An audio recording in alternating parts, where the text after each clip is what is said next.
Exercise 1.2 में हमें questions given होंगे लाइक रूट पी को इरेशनल प्रूव करना या फिर अपरिमेय संख्या प्रूव करना है। इस एक्सरसाइज में हमें क्वेश्चंस गिवन होंगे लाइक √2, √3, √5 एटसेट्रा। इनको हमें इरेशनल प्रूव करना है। रैशनल एंड इरेशनल नंबर्स की स्टडी करेंगे। रैशनल नंबर्स क्या होते हैं? रैशनल नंबर्स या फिर परिमेय संख्याएं।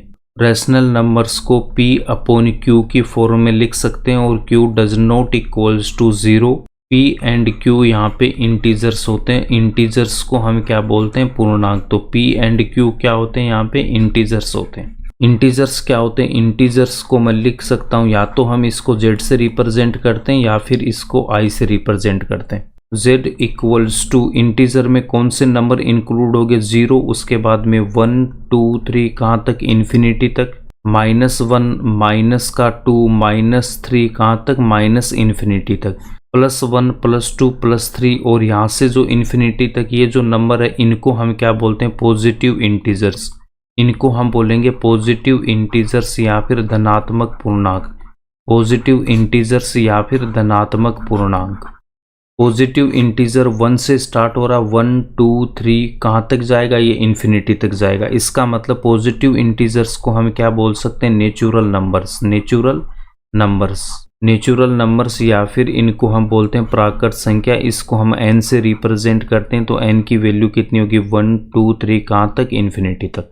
-1 से -2 -3 माइनस इन्फिनिटी तक, इनको हम बोलेंगे नेगेटिव इंटीजर। नेगेटिव इंटीजर या फिर आप इसको क्या बोल सकते हो? ऋणात्मक पूर्णांक। नेगेटिव इंटीजर या फिर ऋणात्मक पूर्णांक। रेशनल नंबर्स के एग्जाम्पल की अगर हम बात करेंगे तो रेशनल नंबर के एग्जाम्पल में मैं क्या लिख सकता हूँ? 2/3 या फिर हम लिख सकते हैं 5/2। यहाँ पे देखो 2/3, तो 2 यहाँ पे आ रहा है और 3 भी आ रहा है। उसके बाद में 5/2, तो 3 के बाद 4 और 5, तो यहाँ से कितना? 5/2। तो 2/3, 5/2 ये सब एग्जाम्पल है वो किसके हो जाएंगे? रेशनल नंबर्स के। अब हम इरेशनल नंबर्स को स्टडी करेंगे। इरेशनल नंबर्स क्या होते हैं? इरेशनल नंबर्स को हम P/Q की फॉर्म में नहीं लिख सकते हैं। Irrational number does not equals to P/Q where Q does not equals to 0। P and Q यहाँ पे भी क्या होते हैं? इंटीजर्स होते हैं। P और Q क्या होते हैं? इंटीजर्स होते हैं, पूर्णांक होते हैं। इरेशनल नंबर्स को लिख सकते हैं कि square root of prime number, और प्राइम नंबर को हम क्या बोलते हैं? अभाज्य संख्याएं। अभाज्य संख्या। तो अभाज्य संख्याएं क्या होती हैं? अभाज्य संख्याएं 2, 3, 5, 7, 11 एटसेट्रा, इनको हम बोलते हैं प्राइम नंबर्स। इरेशनल नंबर्स के एग्जाम्पल की अगर हम बात करेंगे तो √2 और यहाँ पे √3, उसके बाद √5, ये सब क्या हो जाएंगे? इरेशनल नंबर के एग्जाम्पल है। पाई को भी हम इरेशनल नंबर में कंसीडर करेंगे। पाई की जो वैल्यू होती है 22/7, वो इसकी अप्रोक्सीमेट वैल्यू होती है, एग्जैक्ट वैल्यू नहीं होती है। तो पाई भी आपके पास में इरेशनल नंबर में आएगा। इसके बाद हम थ्योरम 1.2 का प्रूफ देखेंगे। थ्योरम 1.2 में given let P be a prime number, P divides a square then P divides a where a is a positive integer। P एक अभाज्य संख्या यदि P a स्क्वेयर को विभाजित करती है तो P a को भी विभाजित करेगी जहां a एक धनात्मक पूर्णांक है। इसके प्रूफ को एग्जाम्पल से समझते हैं। अगर मैंने यहाँ पे 15 ले रखा है तो 15 के फैक्टर क्या हो जाएंगे? 15 यहाँ पे 3 से डिवाइड होगा। 15 को 3 से डिवाइड करूंगा तो कितना? 5। 5 को 5 से डिवाइड करेंगे तो 1। तो 15 को मैं क्या लिख सकता हूँ? 3 × 5। 15 के प्राइम फैक्टर क्या हो जाएंगे? 3 × 5। स्क्वेयरिंग बोथ साइड्स, दोनों तरफ वर्क करने पर, तो 15 का स्क्वायर करेंगे, 3 × 5 का भी स्क्वायर करेंगे। 15 का स्क्वायर करेंगे, 3 × 5 का भी स्क्वायर करेंगे। 15 का स्क्वायर होगा 225 इक्वल्स टू 3 × 5 के स्क्वायर को लिखेंगे 3 का स्क्वायर × 5 का स्क्वायर। 3 का स्क्वायर × 5 के स्क्वायर को हम लिख सकते हैं 3 × 5 × 3 × 5। इसको हम दो बार लिख सकते हैं 3 × 5 3 × 5। 225 के फैक्टर करने के लिए ये 2 से डिवाइड नहीं होगा। उसके बाद में 5 + 2 7, 7 + 2 9। इसका मतलब 9 3 से डिवाइड होगा तो ये जो नंबर है वो 3 से डिवाइड हो जाएगा। 3 से डिवाइड करेंगे तो 75। 75 में 7 प्लस का 5 कितना होता है? 12। 12 3 से डिवाइड हो रहा है तो ये जो नंबर है आपके पास 75, ये भी 3 से डिवाइड होगा तो 25। 25 को 5 से डिवाइड करेंगे 5 को 5 से डिवाइड करूंगा तो 1। तो यहाँ से देखो 3 इंटू 3 कितना आ जाएगा 3 का स्क्वायर, वही हमने यहाँ पे लिखा है। 5 इंटू 5 यहाँ से कितना 5 का स्क्वायर, 3 इंटू 3 3 का स्क्वायर, 5 इंटू 5 कितना 5 का स्क्वायर।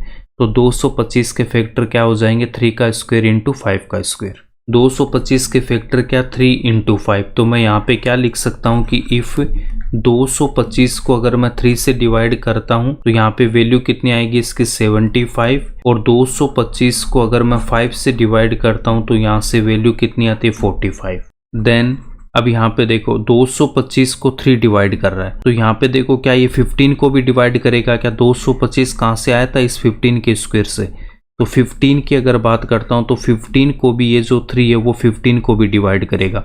3 15 को डिवाइड करेगा तो यहाँ पे वैल्यू कितनी आएगी 5, और 225 को अगर 5 डिवाइड कर रहा तो यहाँ कितना आ रहा 45। 15 को अगर 5 डिवाइड करेगा तो यहाँ से वैल्यू कितनी आएगी 3 आएगी। 15 को अगर हम यहाँ पे a लेके चलते हैं, अगर 15 को हमने यहाँ पे क्या ले रखा है a ले रखा है, तो 15 का स्क्वायर क्या, तो यहाँ पे ये जो 225 है ये क्या हो जाएगा a स्क्वायर हो जाएगा। तो अगर 15 को हमने a ले रखा तो a स्क्वायर की वैल्यू कितनी हो जाएगी 225 हो जाएगी। 15 के प्राइम फैक्टर 3 इंटू 5 है, तो इसको मैं क्या लिख सकता हूँ 3 को P1 और यहाँ पे 5 को हम लिख सकते हैं P2। तो इसके जो फैक्टर्स है वो क्या हो जाएंगे P1 इंटू P2।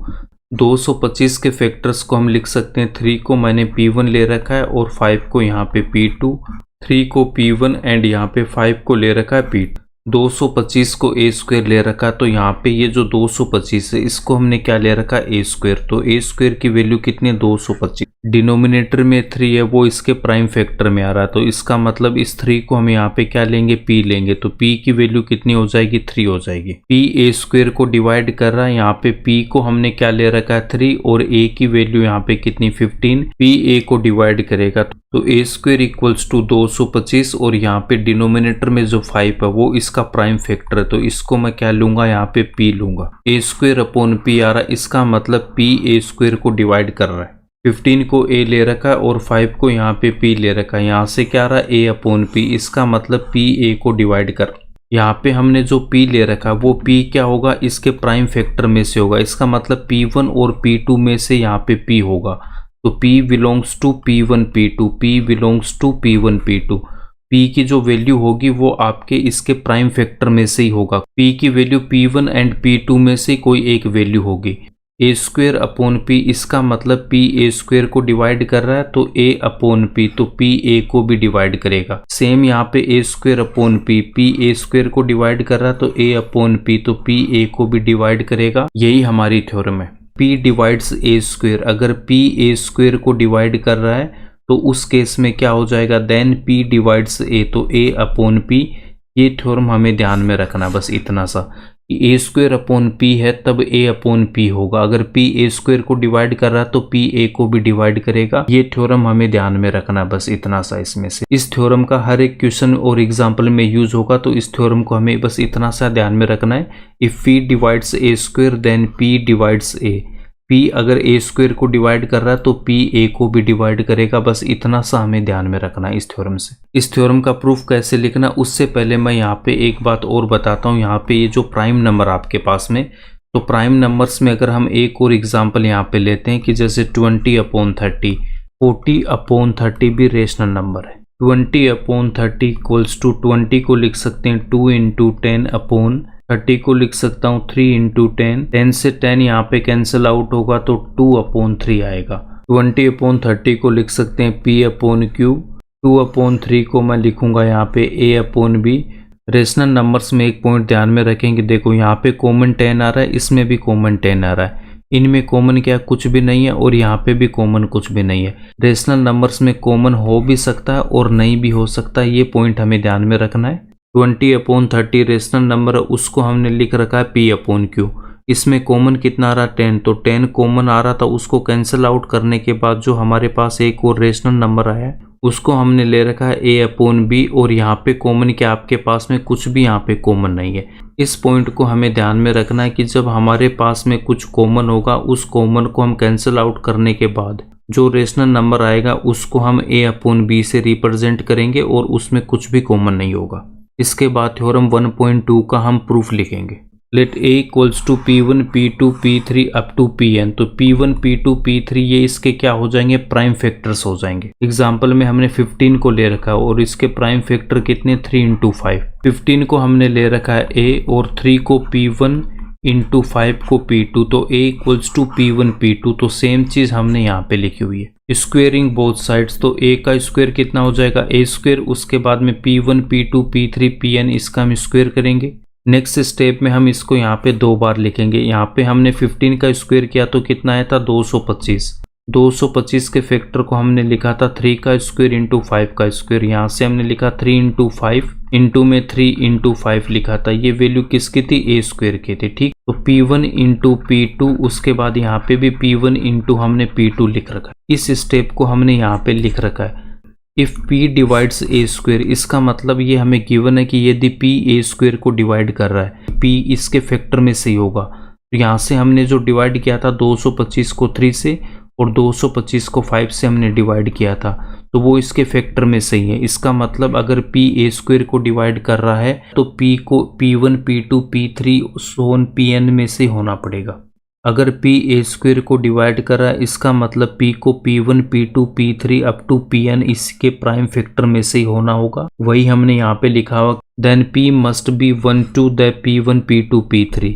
यदि P ए स्क्वायर को विभाजित करता है तो P को P1 P2 P3 Pn में से ही एक होना चाहिए। नेक्स्ट स्टेप में यहाँ पे ये जो ए स्क्वायर वाली स्टेप है, इसको हम P से डिवाइड करेंगे। तो इसको हमने यहाँ पे P से डिवाइड कर दिया। P ए स्क्वायर को डिवाइड कर रहा है, इसका मतलब P इसको भी डिवाइड करेगा। a इक्वल्स टू क्या, P1 P2 P3 up to Pn। तो यहाँ पे भी आपके पास में a है और ये भी a है। P की वैल्यू है वो इसी a में से होगी। P की वैल्यू क्या होगी, इसी के जो प्राइम फैक्टर है इन्हीं में से होगी। इसका मतलब P डिवाइड्स a, तो P a को भी डिवाइड करेगा। ये इस थ्योरम का प्रूफ है। इसमें हमें इतना ध्यान में रखना है कि if a square upon P A square को डिवाइड करता है, देन a अपॉन P, इसका मतलब P a को भी डिवाइड करेगा। P ए स्क्वायर को डिवाइड कर रहा है तो P a को भी डिवाइड करेगा। हमें बस इतनी सी बात यहाँ पे ध्यान में रखनी है। इसी का सारे एग्जाम्पल्स और क्वेश्चंस में यूज होगा।